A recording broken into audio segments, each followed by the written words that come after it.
In the late summer of 1929, the peaceful German city of Düsseldorf was plunged into a nightmare of fear and paranoia as a terrifying wave of brutal murders shocked its citizens.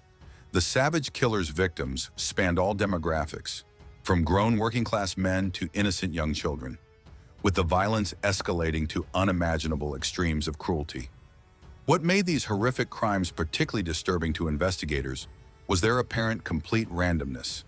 The victims had no connections to each other whatsoever, leading baffled police to initially suspect an entire gang of killers was terrorizing their city.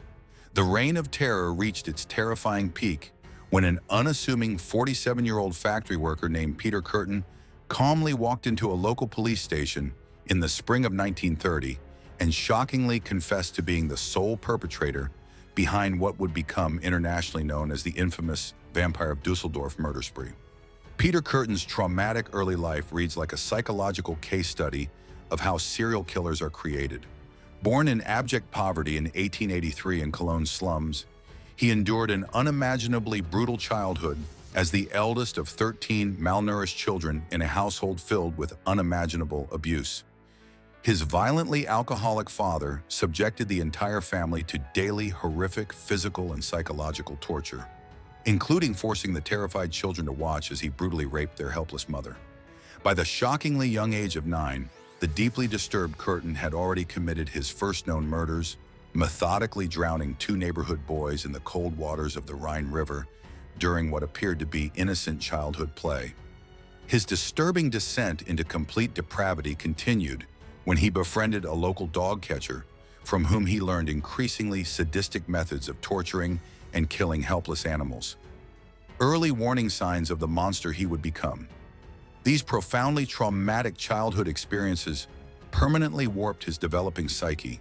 Fateful year of 1929 marked the beginning of Kürten's deadly rampage through the terrified streets of Düsseldorf, where he would cement his place in criminal history as one of Germany's most feared serial killers.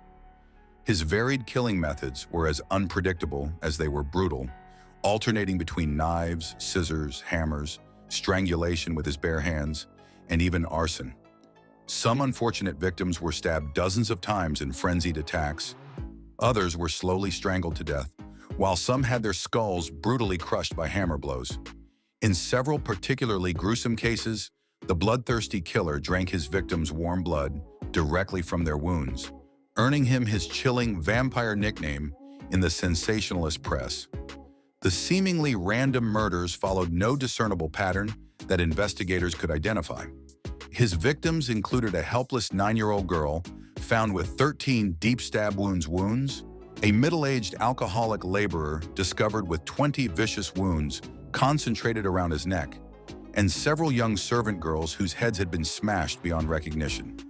The cunning Kürten would often secretly return to his crime scenes, sometimes even boldly engaging with detectives working the cases, secretly reveling in the widespread panic and chaos his brutal handiwork had created throughout the terrified city. The cunning Kürten often displayed an eerie sense of confidence in his ability to evade capture. On several occasions, he would return to his crime scenes, sometimes even daring to engage directly with detectives investigating the murders.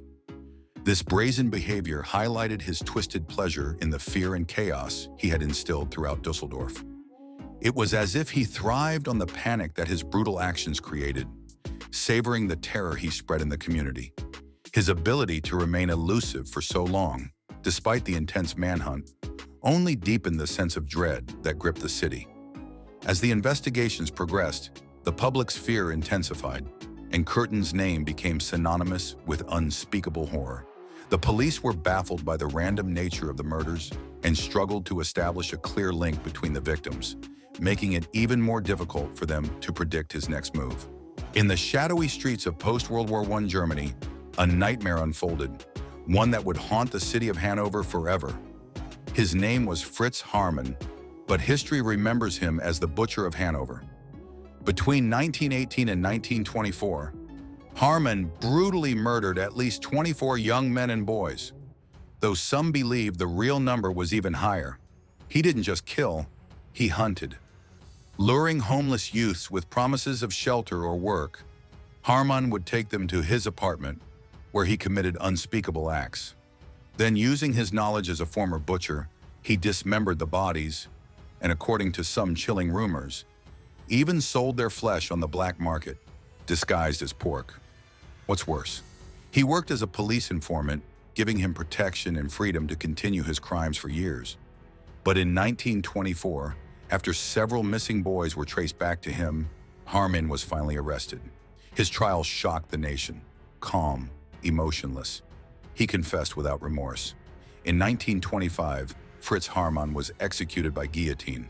His crimes remain among the most horrific in German history, a chilling reminder that monsters sometimes hide in plain sight. In the small East German town of Plauen, in 1959, a boy was born who would one day become one of Europe's most elusive and terrifying serial killers. His name, Volker Eckert. From the outside, Eckert's childhood looked normal, but inside, dark urges were already growing. As a young boy, he developed a fascination with women's hair, especially long hair, which later became tightly connected to his desire to strangle. By the age of 14, Eckert acted on his twisted urges for the first time. He lured a classmate into an abandoned space and strangled her to death. Shockingly, the crime was ruled an accident, and Eckert faced no serious punishment.